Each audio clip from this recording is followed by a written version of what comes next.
We have some major free agent moves incoming for the Houston Rockets as multiple targets have been revealed for Houston, and with NBA free agency starting tonight at 6 p.m. Eastern, it's time to find out what are the Rockets going to do. Who are they going to sign? We'll tell you their top targets right here on Rockets Digest. Welcome in, everybody. I'm Jace Andrews. I appreciate you taking the time out of your day to spend it with us. Before we get going, there's going to be a lot of information coming your way on the Houston Rockets over the next 24, 48, 72 hours. So if you are not subscribed, do it today because there's going to be a lot of information and we're your one-stop shop for everything related to H-Town Rockets news. Plus, we are less than 150 subscribers away from 3,000. We're the fastest growing Rockets channel on YouTube, and I would certainly appreciate it if you joined the movement. Free agency starts tonight at 6 p.m. Eastern, and the Rockets, who have been very prevalent in this offseason already, in my opinion, making the biggest move of the offseason, trading for Kevin Durant. And I think that'll be the biggest move no matter what happens unless Giannis is traded. But still, as a good franchise will do, as a good GM will do in Rafael Stone, there are still more moves to potentially be made, and there are still things to look at and see if he can make this team just a little bit better in every single way as the Rockets prepare to hopefully strive for an NBA championship in this upcoming season. Now, there are a lot of good free agents in this year's class. The number one guy actually just got signed in James Harden. He has seemed to have agreed to a deal with the Clippers for $86 or whatever million. I don't think he was going to be in the price range for the Houston Rockets. However, what a story that would have been if James Harden was available and if the Rockets had the money to bring him back with Kevin Durant. That would have been a total full circle moment to try and bring back a guy who, came from OKC, went to Houston, really kind of built his career in Houston and then has gone elsewhere. Kevin Durant obviously been in OKC, went elsewhere, built his career in the Golden State, and now has come to Houston. That would have been an amazing story, but I think he was out of the price range for the Houston Rockets no matter what, so that's really end of the story there. But there's a lot of good guys on the list. Brook Lopez, Clint Capella, Malcolm Brogdon, Dennis Schroeder. I like a guy that we'll talk about in this video, Nickeil Alexander-Walker. I think he is probably my top guy for the Houston Rockets to sign, but I'm going to go into something that we've talked about on this channel before, and I want to bring it up because the more I think about it, the better of an idea I think it is. Now, I talked about James Harden and how it would be cool, kind of a full circle moment, to pair up him and Kevin Durant. What about a guy like Russell Westbrook? Pair him back up with KD. Russell is a little bit more of an attainable option just because he's not performing as well as James Harden. He's not at that level, and so his contract size is going to be a lot more affordable for the Houston Rockets. There's a chance it could be just a vet minimum, and he's a guard, a point guard that can move the ball, that can do a lot of things. Being 6'4" would be a nice kind of change of pace to have him mixed with Fred VanVleet, because, listen, I love Fred to death. I think he's going to be an excellent starting point guard for the Rockets, but he's 6 foot, and the rest of the Rockets starting five is 6'7" and above. I mean, you talk about Thompson 6'7", KD and Alperen are 6'11", and then a 6'10" Jabari Smith. Like, this is a height-oriented top five besides Fred VanVleet. So if you could add a point guard like Russell Westbrook to, be a little bit more height, he could play the number. He'd be the backup point guard. Like, I don't know if he'd want to do that, but Russell, if you want a ring, man, the Rockets are in a great position to go get one. Especially pairing him up with KD would be an interesting thing now. Obviously, when they were younger, Kevin Durant and Russell, the teammate aspect of it wasn't the greatest, but hey, who knows what could happen. The more and more I think about it, I like the idea of that being a potential option, but we'll see. Now, there are a lot more realistic options, but I do think that the guard position is one that I'm going to look at, and that's why I pull up the top guards that are available in this year's class.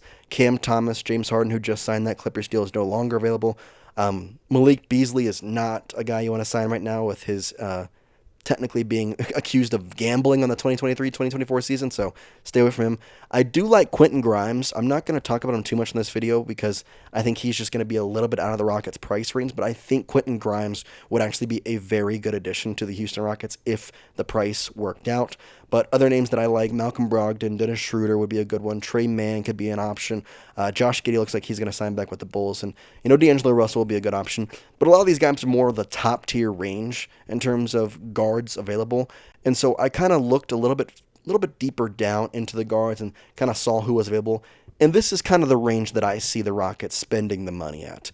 You talk about the guys like Kevin Porter Jr., even guys like I mentioned, Nickeil Alexander-Walker. Jared Butler would be a good option, a Baylor guy, bring him to Texas, obviously. Bruce Brown, he's a guard and a forward. There's kind of mixing here that you could really be able to keep the height on your team. Chris Paul's an interesting one. It seems like he's going to go play with the Spurs or Mavericks. Probably more likely than not the Mavericks, but who knows? Maybe he would be open to coming back and playing with the Rockets. So that would be a cool one for sure. But there's a couple of guys that I want to focus on here. The first guy is Nickeil Alexander-Walker. I talked about him in yesterday's video with the Jock Landale news. Obviously, he's going to be, that's $8 million that's freed up in cap space, and Nickeil Alexander-Walker seems to be a top guy that the Rockets could go after. He has a lot of teams vying for him, though, so the price could be a little on the border of would it be worth it or not for the Houston Rockets. But 26 years old, he's going to go into his age 27 season, averaging just about 10 points per game. His rebounds and assists are okay. He's got a pretty good defensive mindset. His field goal percentage is pretty solid again. To me, he is a really good bang for your buck guy, but I think the problem with trying to get a guy like him, there are going to be teams that are going to be offering him starting spots, starting roles. And I don't think the Rockets would do that. I don't think the Rockets would say, hey, we're going to put you as a starter out there.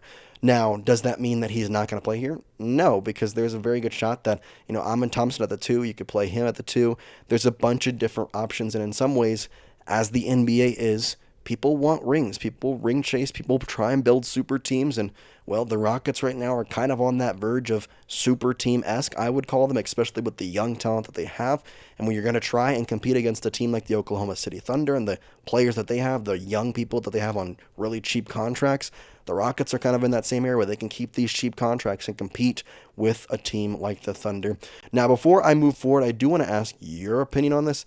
Who's a free agent you would like the Rockets to sign? I want you to name it in the comment section down below. Is there a guy that I haven't mentioned yet, or maybe I'm going to mention later in this video, but is there a guy that you believe would be a very fun guy to bring to the Houston Rockets? There's a couple of guys we talked about on live stream that I will mention here, but if there's anybody that you think would be super cool to have on the Houston Rockets, get that in the comment section and let me know. Okay, so then we have Nickeil Alexander-Walker, but it seems like he's going to be a really looked after spot. So what exactly are some other guys? Well, what about a potential Curry? Seth Curry, of course, not Steph. Seth would be a pretty good option just because of his field goal and three-point percentages. They're both very high. Yeah, he's not, a great defense player, and he is almost 35 years old, but he can shoot like nobody else. And when you're looking for a number 2 point guard, I think he would be a really good option. He can shoot it like crazy. His assists or rebounds, defense, not great, but he can shoot. And that's kind of the thing that, well, the Rockets with Fred VanVleet, you just need a guy that will come in and honestly do exactly what Seth Curry would do. Shoot the ball and hit the shots. And I think he would be a pretty good addition. Plus, he's going to be really cheap. Like, he is not going to require too much of a monetary investment. So I do think he would actually probably be one of the better fits for the Houston Rockets. Especially, and the reason I mentioned Seth Curry is because in my mind, the Rockets need to sign a guard. Just for the simple aspect of some depth. I love Aaron Holiday. Don't get me wrong. I don't want him to be our number 2 point guard. I don't want to see him out there in, valuable minutes time. I would rather have another guy with there. Now, there's Reed Shepherd that can come in and play the 2 or the 1, but I really would rather have a backup point guard because Reed is inherently a 2. He's a shooting guard. That's inherently what he did at Kentucky. Yes, he can handle the ball. Yes, they're probably going to try and turn him into a point guard in some ways, but I would just like to sign another guard, hence why I've mentioned Russell, Seth, and this next guy that I'm actually going to mention. We talked about him on our recent live stream, which, by the way, if you aren't knowing or in the know, we did our first live stream here on Rockets Digest, and we're going to do some more, so make sure you stay tuned for that. But we mentioned this guy on there, and I think he'd be an interesting one. That guy is, of course, going to be Kevin Porter Jr. Now, he's really young, averaging 10 points per game, and he's been undervalued across the free agency market, in my opinion. He is 6'4", and he is a guard and a forward. The reason I kind of like him more than others is because when I first saw Kevin Porter, and we talked about it on the live stream, I saw him more as a forward. I saw him more as a guy in that position.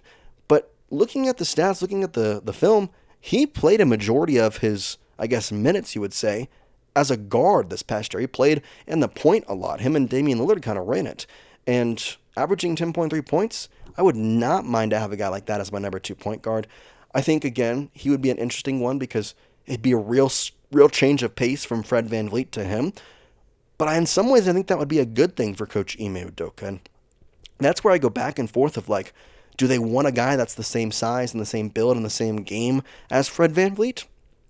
Or do they want somebody that's different? Do they want a change of pace type guy like Kevin Porter Jr. would be?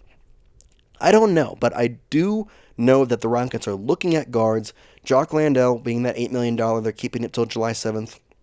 There's a potential they could trade him and Cam Whitmore for a point guard. So there's a couple of options on the table here for the Houston Rockets to try and, honestly, what I see Rafael still doing is building up the ones, the twos. Like, he wants his starters and his bench, his five on the bench that will come off to be as solid as you can get in the NBA.